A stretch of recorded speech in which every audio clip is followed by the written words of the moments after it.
Wah, kamu hebat, nggak butuh siapa-siapa. Nah, akhirnya kalimat-kalimat seperti itu bisa ngebentuk sesuatu di otaknya. Mundur itu bukan berarti selalu berarti dia nggak sayang. Perempuannya semakin sayang, semakin dekat, justru semakin takut kehilangan kontrol.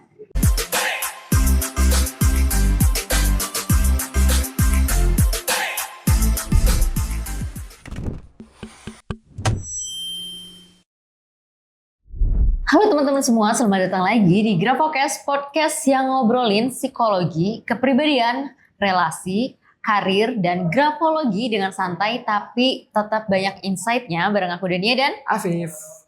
Nah, topik kali ini menarik banget nih dan aku yakin banyak yang pernah ngalamin nih. Coba aku mau tanya nih ya, kamu pernah nggak awal PDKT atau awal pacaran tuh sebenarnya tuh kayak manis banget gitu loh. Terus chat dibalasnya cepat. Terus perhatian kayak, wah ini orang pasti niat banget nih.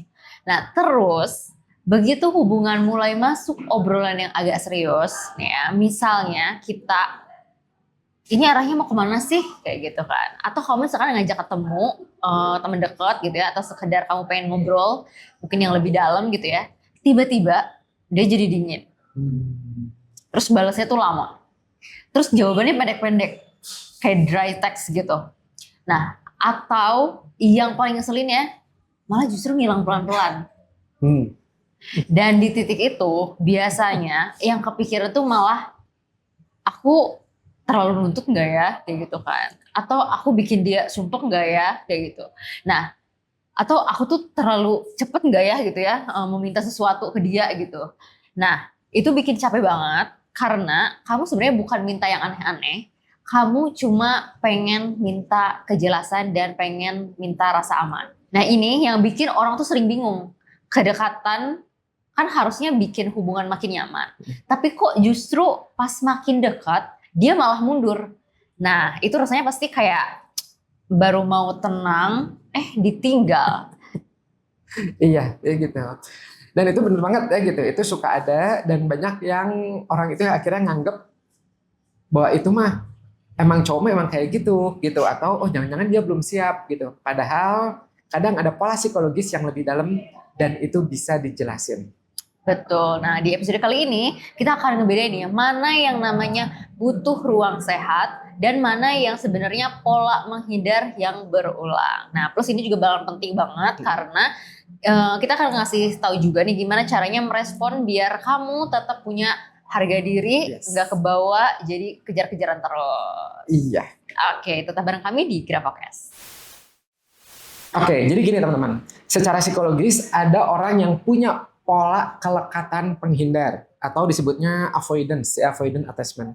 Jadi intinya ada orang yang bukan dia jahat atau dia nggak punya perasaan, tapi dia punya cara bertahan hidup yang kebentuk dari pengalaman lama. Di kepalanya, di badannya, yaitu kedekatan itu bisa jadi bukan otomatis terasa aman.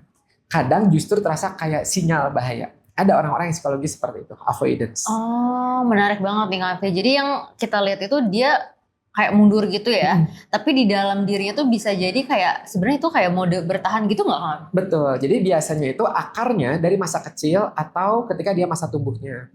Misalnya, contohnya dia dibesarinnya itu ya di lingkungan yang ngebawa pesannya itu jangan cengeng, jangan ngerepotin, atau kalau sedih ya disuruh kuat. Jadi emosinya itu nggak terlalu direspons. Yang ada ya harus ayo hadapin harus apa gitu. Atau ada juga nih yang dia tuh dipuji banget waktu mandiri. Wah kamu hebat, nggak butuh siapa-siapa. Nah akhirnya kalimat-kalimat seperti itu bisa ngebentuk sesuatu di otaknya. Otaknya belajar. Kalau aku butuh orang itu rawan. Kalau aku bergantung itu bahaya gitu. Nah itu yang terbentuk di otaknya seperti itu. Oh oke. Jadi kayak sebenarnya kebutuhan emosionalnya tuh dari kecil nggak punya tempat gitu ya Kang? Iya betul. Dan dampaknya pas dewasa, ketika hubungan itu udah mulai serius, tubuhnya keburu panik duluan.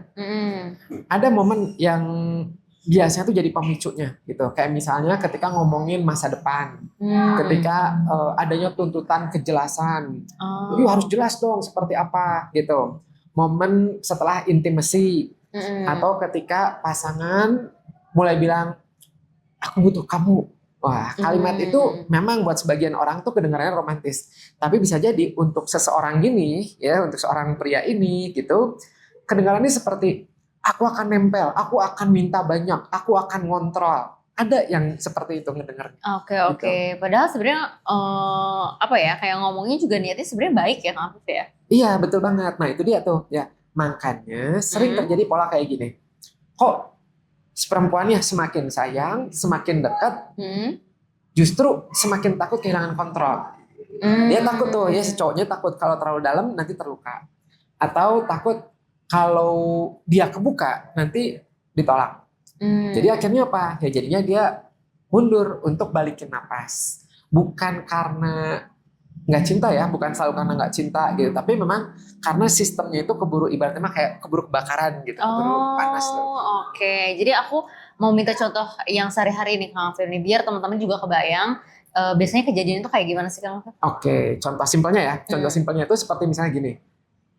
Pasangan Anda awalnya itu chat intens. Setiap hari. Kemudian kamu mulai nanya, nanti weekend ketemu keluarga aku yuk. Atau misalnya, kita next steps-nya apa ya? Tiba-tiba dia mulai slow response. Nah, mulai itu tanda-tanda. Atau misalnya kamu habis quality time, ya, yang enak banget. Udah gitu dia mendadak super sibuk. Kok kayak gitu ya? Gitu. Nah, kadang itu bukan sibuk beneran, tapi bisa jadi dia butuh kayak jarak supaya emosinya itu dia turun seperti itu.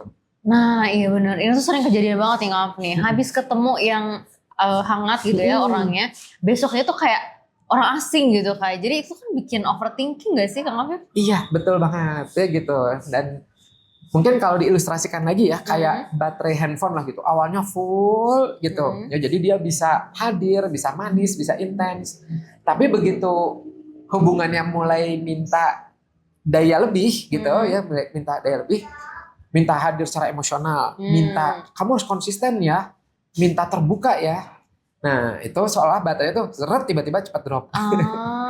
Dan cara dia nge-charge-nya itu bukan dengan oke, ayo kita ngobrol, enggak. Tapi dengan oke, saya sendiri dulu ya, menarik diri dulu. Gitu. Oke, jadi dia sebenarnya nge-charge ya sebenarnya ya, bukan apa ya? Dari kedekatan tuh jadi bikin jarak gitu. Betul, jadi nge-charge-nya itu dengan cara dia bikin jarak. Betul gitu. Ya, tepat banget. Dan ini poin penting ya. Mundur itu bukan berarti selalu berarti dia nggak sayang. Tapi juga bukan berarti kamu harus selalu menelan semua perlakuan yang bikin kamu bingung. Wajar, karena banyak nih perempuan-perempuan sana yang merasa bingung, ini kenapa sih? Gitu. Karena tetap ada yang namanya tanggung jawab relasi. Kalau dia butuh ruang, cowok kamu butuh ruang, oke, wajar ya, manusiawi gitu, priawi makanya gitu, jadi cowowi, cowok kadang butuh ruang gitu. Tapi cara ngambil ruangnya juga harus jelas, bukan akhirnya bikin kamu bingung, kamu harus nebak-nebak gitu. Nah itu malah jadinya takutnya nggak sehat nantinya. Iya benar-benar. Berarti ini bedanya antara aku butuh me time.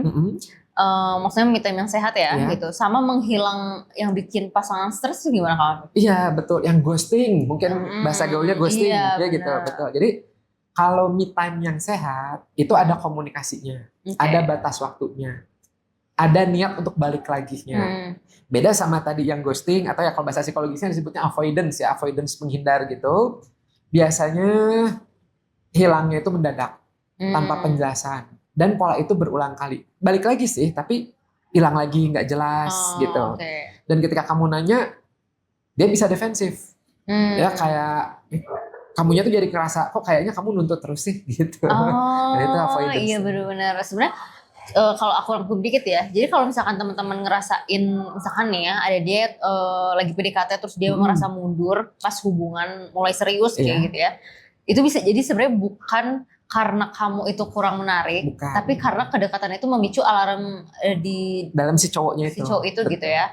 Nah, tapi sebenarnya tetap ya, itu kan nggak otomatis jadi pembenaran buat apa ya, bikin kita tuh terluka gitu sebagai perempuan kayak gitu ya. Betul. Oke nih. Habis ini kita akan bahas nih ya bentuk-bentuk menarik dirinya tuh biasanya tuh kayak apa sih gitu. Nah, biar kamu juga nggak salah baca dan nggak kejebak ngejar-ngejar si pria itu. Jadi tetap di Grafocast. Oke, nah sekarang kita masuk ke bagian yang sering bikin kepala ngebul nih Kang Afif ya. Jadi soalnya tuh ini menarik dirinya itu enggak selalu bentuknya tuh kayak putus gitu kan. Enggak. Nah kadang halus banget tapi bikin kita tuh kayak hidup di mode nunggu gitu loh Kang Afif. Mungkin yang tadi kata Kang Afif kita tuh kayak di ghosting gitu loh. Iya, betul banget gitu. Dan supaya kamu nggak salah baca, kita petain dulu ya bentuk-bentuk withdrawal yang paling umum itu apa. Jadi bentuk-bentuk menarik diri itu apa. Yang pertama itu ada yang bentuknya itu responsnya semakin lama. Dulu biasanya balasnya cepat, sekarang bisa berjam-jam bahkan per hari-hari. Tapi lucunya kalau ditanya kamu lagi apa sih atau apa, jawabannya tuh sibuk atau capek gitu. Ya tanpa ngajak nyambung lagi gitu. Seperti itu. Itu tanda yang pertama. Oke, iya sih. Jadi bukan cuma lagi banyak kerjaan gitu ya Kang Afif, tapi ada rasa kok kamu kayak ditinggal di udara gitu sih gitu Betul. ya. Jadi bukan sekedar itu aja ya, tapi ada sesuatu. Nah yang kedua, biasanya kalau tadi kan dari waktu balasnya tuh lebih lama. Yang kedua itu biasanya jawabannya semakin pendek. Dari yang tadinya hangat jadi oh Ini udah kayak dry text gitu ya udah gitu gitu. Ntar cuma 4 huruf gitu dah. Nah itu bisa jadi biasanya bukan karena dia benci ya, tapi bisa jadi karena dia lagi nutup pintu emosinya. Jadi kalau dia jawab panjang, dia takut kebawa ngobrol di dalam lagi. Gitu. Karena kan ceritanya dia lagi avoidance-nya itu kan. Lagi jaga jaraknya itu ya. Betul. Nah terus yang bikin kita sakit tuh Kang ya, batalin rencana mendadak gitu Kang. Nah, betul. Ini benar. iya, kan kita kan udah janjian ya. Kayak terus apalagi kayak perempuan tuh udah siap-siap tuh kayak seheboh itu gitu ya, selama itu gitu. Terus bisa-bisanya kayak orang seperti itu kayak dia semudah itu gampang kayak aku kayaknya nggak jadi deh tanpa nge-reschedule sebelumnya gitu loh Kang. Betul ya. Ini juga suka kejadian nih ya gitu, nggak jelas, nggak ada angin, nggak ada hujan, tiba-tiba aku kayaknya nggak jadi deh gitu ya. Gitu. Itu betul. Dan itu juga termasuk bentuk avoidance, jaga jarak gitu. Apalagi kalau rencananya mulai mengarah ke yang lebih serius. Misalnya kayak ketemu keluarga, ketemu yuk saya kenalin sama sahabat dekat saya, atau datang di acara pentingnya kamu gitu. Nah di momen itu tuh biasanya alarmnya tuh bisa nyala tuh. Wah ini udah masuk ke hidupnya lebih dalam nih. Set, langsung dia alarmnya hidup nih gitu. Oh jadi makin ada label sosialnya tuh makin kepicu gitu ya Kang Afif ya? Iya betul, betul gitu. Itu seringnya kayak gitu. Oke itu berarti itu yang ketiga ya, yang ketiga tuh. Nah ada lagi nih yang keempat, tandanya itu adalah tiba-tiba mendadak super sibuk dengan kerjaan, hobi, game apapun itu. Ya, mungkin kalau kerjaan oke lah gitu. Memang di kantornya lagi banyak banget gitu. Tapi kadang-kadang asa nggak jelas gitu ya. Bukan salah kerjaannya, bukan salah hobinya, main gamenya, tapi timingnya. Gitu. Biasanya muncul tuh ya setelah momen-momen yang intim, abis ngobrol serius dalam, abis kamu nangis misalnya, abis kamu bilang kangen, atau abis quality time ya yang kamu anggap tuh wah ini kita semakin dekat nih. Nah itu biasanya suka muncul tuh ya si tadi alarm-alarmnya itu gitu. Oke. Nah itu tuh polanya tuh kayak dekat jauh gitu ya Kang Afif ya. Jadi kayak dekat jauh gitu ya. Nah pas kita lagi butuh kepastian nih kan dia tuh kan jauh. Nah tapi pas kita mulai nerima dan yaudahlah diem aja, dia tuh bisa balik lagi gitu loh Kang Afif, kayak manis lagi gitu. Betul. Nah itu pola klasik tuh ya kalau di psikologis tuh. Kedekatan ini tuh jadinya apa? Jadi kedekatan itu ngebikin dia sesek, jadinya dia mundur. Tapi begitu udah ada jarak ya dan dia ngerasa aman lagi, dia bisa ngedeket lagi kayak karet tuh ya, kayak karet gelang gitu, kayak karet gitu gini. Nah cuman masalahnya pasangannya itu ya jadi rasanya kayak yoyo lah gitu ya, kayak yoyo jauh dekat ditarik dilepas tarik lepas gitu kan. Kesian ya sebenernya. Iya. Terus ada juga nih Kang Afif nih yang caranya tuh mulai kayak gini nih. Misalnya nih pas kita mulai serius gitu ya kan, dia malah bercanda terus gitu Kang Afif ya. Jadi kayak atau ganti topik gitu. Kita lagi bahas apa terus kayak misalkan mau bahas yang serius gitu, dia ngalihin kayak gitu. Nah, kayak menghindari obrolan yang beneran gitu. Iya betul. Ya itu juga tuh, itu termasuk avoidance, penghindaran. Itu strategi mengalihkan kedekatan. Ya. Memang kalau kita bicara humor, bercanda itu bisa jadi sehat, baik gitu. Tapi di sisi lain ada juga humor, bercandaan itu yang jadi tameng. Ada juga yang, bahkan ada juga nih yang tiba-tiba kalau tadi kan jadinya bercandai gitu ya, jadinya itu lucu-lucuan gitu. Itu mau serius loh gitu. Ada juga yang kebalikannya, ekstrim juga tuh. Dia malah jadi perfeksionis. Jadinya tiba-tiba jadi perfeksionis banget, nyari kesalahan kecilnya kamu. Tiba-tiba kamu kok kayak gini sih? Kamu terlalu sensi sih gitu. Padahal inti masalah itu bukan kamunya sebenarnya, tapi dia lagi kewalahan dengan kedekatan. Nyari akhirnya kesalahannya seolah ada di kamu gitu. Kok kayak gini kayak gitu. Oke, kayak gaslighting lagi ya kamu ya. Gaslighting. Oke, nah ini yang bikin audiens sering bilang juga nih kamu ya.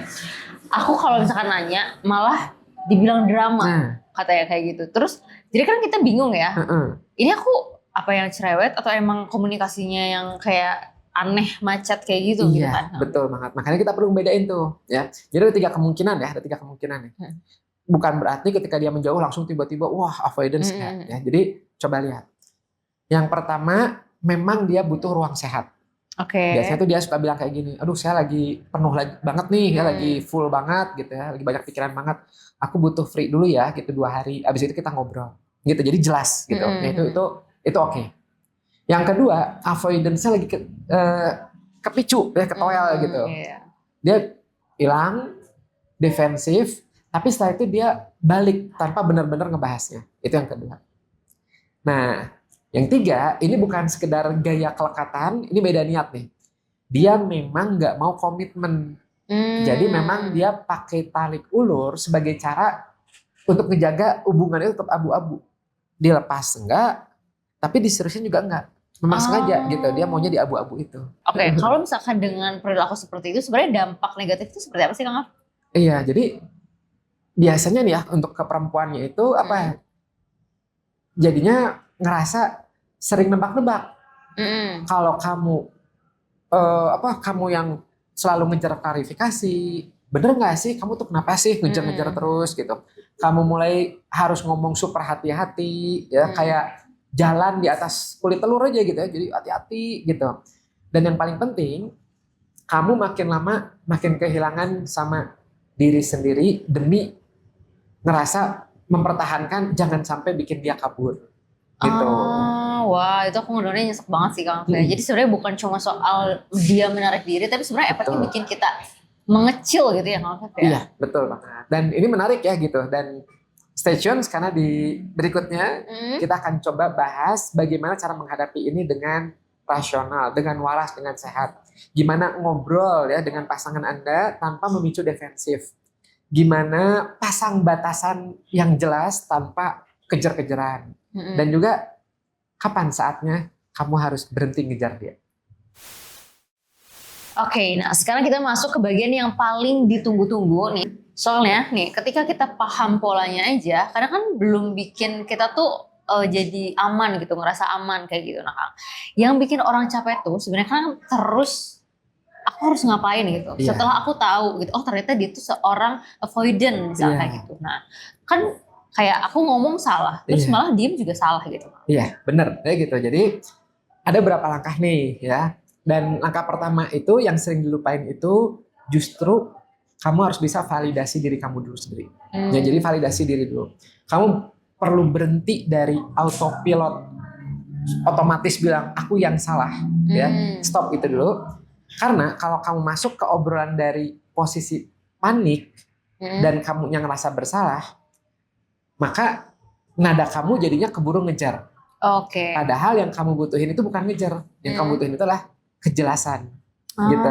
Oke. Jadi sebelum ngajak ngobrol, kita cek dulu ya kondisinya gitu kan. Jangan pas lagi meledak, jangan pas lagi juga habis ditinggal kayak read doang gitu ya. Betul. Jadi kita cek dulu tuh ya kitanya seperti apa, ya kan gitu. Jangan sampai lagi emosi atau apa gitu. Nah, tipsnya itu yang pertama ya, usahakan pilih waktunya tuh yang netral. Jadi misalnya jangan nunggu dulu lagi puncak-puncaknya, jangan ya. Ambil waktu saat kalian lagi baik-baik aja, bukan pas lagi konflik, lagi panas, bukan. Jadi pas lagi netral waktunya. Pakai format kalimat yang sederhana, terus observasi ya, perasaan, kebutuhannya apa gitu. Bukan tuduhan. Misalnya contohnya gini. Yang aku perhatiin setelah kita ngobrol soal rencana masa depan, kamu kok jadi jarang ngabarin ya? Aku jadi kepikiran dan aku nggak tenang. Aku butuh kejelasan. Kamu ini butuh ruang atau memang kamu tuh belum siap bahas itu? Oke, gitu.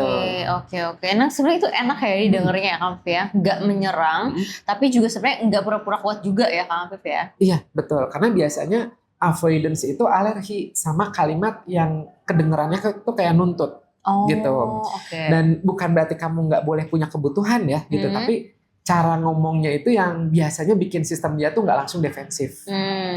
Nah, kalau misalnya dia itu jawab, kamu dengerin dulu tanpa langsung debat. Tujuannya bikin ruangan ngobrol supaya dia ngobrol terbuka, bukan supaya oh kamu menang, dia menang, enggak ya. Oke, dia ngobrol nih. Oke, coba dengerin. Bikin ruang yang enak di situ. Oke, benar. Terus kalau misalkan soal ruang nih ya Kang Afif ya. Soalnya kan banyak yang kebalik nih ya. Ada orang yang bilang butuh ruang, tapi sebenarnya ruangnya tuh kayak hilang tanpa kabar gitu. Iya, betul banget. Ya gitu. Itu banyak yang seperti itu. Nah, ini nanti masuk nih ke tips yang kedua, yaitu tentang si aturan ruang itu. Jadi usahakan kamu bikin aturan ruang yang jelas. Kalau misalnya dia butuh me time, butuh ruang, itu valid, nggak apa-apa. Tapi yang namanya relasi ya kan butuh kepastian minimal. Nah, jadi kalian bisa tuh menyepakati bentuk ruang yang sehat seperti apa. Contoh misalnya gini, oke, kalau kamu lagi full, ngerasa full, penuh gitu, kamu boleh off dulu. Tapi kabarin aku satu kalimat, aku lagi butuh berapa, misalnya 1 hari, 2 hari untuk tenang. Nanti Jumat malam kita ngobrol lagi ya, gitu. Ya itu simple ya, tapi efeknya besar. Kenapa? Karena jadinya bisa ngebantu kamu untuk nggak hidup lagi di mode nebak-nebak lagi, nggak jelas lagi gitu. Iya, Satu bener kalimat, banget sih, satu kalimat itu. Iya, soalnya yang bikin gila tuh kan bukan jarangnya, tapi sebenarnya ketidakjelasannya itu loh. Betul. Ya ketidakjelasan itulah yang akhirnya membuat orang tuh gitu ya, nggak nyaman, kepikiran dan sebagainya. Nah, terus udah gitu yang ketiga ya, tips yang ketiga itu adalah cek konsistensi, bukan janji. Avoidance ya, yang mau belajar biasanya pelan, tapi ada gerak. Ya. Dia mungkin masih butuh waktu, tapi dia udah mulai sedikit demi sedikit ngasih kabar, ya. Mulai bisa balik sesuai waktu yang disepakati, mulai bisa ngomong, maaf ya, aku tadi kepicu, gitu. Nah, kalau yang terjadi itu justru pola hilang, balik, hilang lagi, nggak jelas, dan setiap kamu ngobrol, ajak ngobrol dia mutar balikin, ya, seolah kamu drama gitu. Maka sebenarnya itu tanda kamu lagi sendirian di hubungan ini. Meskipun ada 2 orang, tapi sebenarnya kamu sendirian. Oh, oke. Ini bentar ya, Kak. Ini kayak cukup penting gitu ya. Jadi sebenarnya ukurannya itu bukan dia sayang atau enggak, tapi sebenarnya dia tuh hadir atau enggak ya, Kak? Betul banget. Ya karena sayang tanpa hadir itu seperti payung yang katanya ada, tapi pas hujan kamu tetap kehujanan. Iya benar. Jadi dan ini nyambung ya sama self respect. Kamu boleh empati, tapi kamu juga harus tahu batasnya. Batas itu bukan ancaman ya teman-teman gitu, tapi itu penanda sehat. Misalnya, aku nggak masalah kamu butuh ruang, tapi aku nggak bisa kalau kamu ngehilang tanpa kabar. Nah itu batas tuh, jelas gitu. Dan kamu bisa bilang juga ya, kalau itu terjadi lagi, aku akan ambil jarak untuk diri sendiri, untuk jaga diri sendiri. Itu boleh nggak apa-apa. Oke. Sekarang skenario yang paling sering ditanya ini Kang ya. Kalau dia hilang 2 sampai 3 hari nggak balas, terus menurut Kang kita harus kayak gimana? Soalnya kalau misalkan kita ngechat banyak, juga kan dibilang kayak ngejar. Tapi kalau kita diem, kita juga malah sakit sendiri gitu loh Kang. Iya. Nah gini teman-teman, kalau misalnya terjadi nih ya tiba-tiba menghilang gitu, langkahnya gini. Yang pertama, coba kamu kirim 1 pesan yang singkat, jelas, nggak nyindir. Contohnya gini. Contohnya gimana? Aku perhatiin kamu belum ngabarin beberapa hari. Aku butuh kejelasan. Kalau kamu butuh ruang, bilang ya. Dan kapan kita bisa ngobrol. Kalau sampai besok malam belum ada kabar, aku anggap kamu belum siap berkomunikasi. Dan aku akan fokus ke aktivitasku dulu. Habis itu, stop. Jangan spam, jangan tanyain lagi dan sebagainya. Jangan bikin 10 versi pesan. Nggak usah. Cukup 1, udah. Udah gitu kamu lepasin pikiran dulu. Oke, jadi sebenarnya 1 pesan aja ya Kang ya. Iya. Terus kasih batas waktu, lalu balik lagi ke hidup kita gitu ya. Betul. Jadi bukan silent treatment balasan, tapi sebenarnya beneran ngurusin diri gitu ya. Betul. Karena kalau misalnya kamu bales dengan sama-sama diem, dengan silent treatment, ya oh marah nih dia nggak ada kabar udah gitu ya, itu sama aja masih di permainan tarik ulur dan kamu jadi pelakunya juga gitu. Tapi kalau kamu kembali ke hidup sendiri karena memang kamu ngehargain diri kamu sendiri, itu beda energinya. Ya jadi itu perlu dilakukan. Udah, it's okay, lupain aja ya gitu. Udah oke, saya fokus apa. Gitu. Nah kemudian ada tips juga nih, ya ini yang mungkin out of the box nih. Ya. Bikin yang namanya kontrak kecil 7 hari. Kamu ajak dia ya coba kebiasaan mini yang ngukur kemauan hadirnya itu seperti apa. Misalnya check in harian 1 menit. Hari ini kamu gimana? Dan jawab apa adanya. Ya, bukan untuk kontrol tapi untuk melihat dia bisa konsisten nggak dari hal kecil itu. Nanyanya kecil-kecil kayak gitu. Ya 7 hari seperti itu. Ini kayak uji coba yang cukup manusiawi lah ya Kang Afif ya. Bukan kamu mau kayak nikah kapan gitu, tapi kamu bisa hadir nggak gitu ya. Betul. Ya gitu. Nah, nanti cek tuh. Kalau 7 hari check in aja dia nggak bisa, besar kemungkinan masalahnya bukan cuma takut, tapi memang belum ada kapasitasnya dia atau niatnya dia. Dan itu kelihatan sepele, tapi sebenarnya itu informasi penting untuk kamu. Supaya apa? Supaya kamu nggak perlu menginvestasikan hati kamu di tempat yang terus bikin kamu mengecil. Oke. Nah itu setuju banget sih Kang Afif ya. Nah habis ini kita masuk nih ke fun fact yang agak seram, tapi mungkin ini bakal nempel nih ke teman-teman semua. Karena ternyata pas orang merasa kedekatan itu sebuah ancaman, sebenarnya otaknya itu bisa berubah mode Kang Afif. Nah gimana? Nah nanti makanya kita sharingnya di fun fact, jadi makanya teman-teman stay di Gira Podcast. Oke, nah teman-teman nih ada fun fact menarik nih ya untuk teman-teman semua. Jadi saat seseorang merasa kedekatan itu sebuah ancaman, otaknya ini bisa masuk ke mode proteksi. Jadi sebenarnya bukannya makin hangat, dia malah jadi makin dingin, makin logis dan kelihatannya tuh kayak nggak butuh siapa-siapa. Nah ini tuh nyambung banget sama konsep respon ancaman yang sering dibahas sama neuroscience populer. Kayak fight, flight, freeze. Nah, kalau di relasi, sebagian orang tuh freeze atau flight versi emosionalnya. Nah, jadi chat kamu dibaca tapi nggak dibales. Bukan selalu karena benci, mungkin karena kadang ada overwhelm-nya. Gitu ya, kepalanya lagi penuh dan dia milih diam biar nggak kebuka obrolan yang menurut dia mungkin bisa jadi berat kayak gitu ya Kang. Nah, tapi ini tuh penting banget ketika mau diproteksi bukan kartu bebas. Kamu boleh empati, tapi kamu tetap berhak dapat kejelasan juga. Nah, karena hubungan itu sebenarnya kan bukan teka-teki harian ya, Kang ya. Betul banget ya gitu. Dan secara psikologis juga ya, ketika saat sistem syaraf itu terancam, bagian otak kita yang ngurusin kedekatan tuh bisa kayak mati lampu sementara gitu, gitu. Makanya jadinya apa? Jadinya kelihatannya dingin. Nah, tapi yang nyembuhin itu bukan kamu makin ngejar dia, bukan. Melainkan empati yang dikasih struktur. Komunikasinya jelas, batasannya jelas, dan konsistensi. Oke, nah ini setuju banget nih sama tadi penjelasan dari Kang Afif.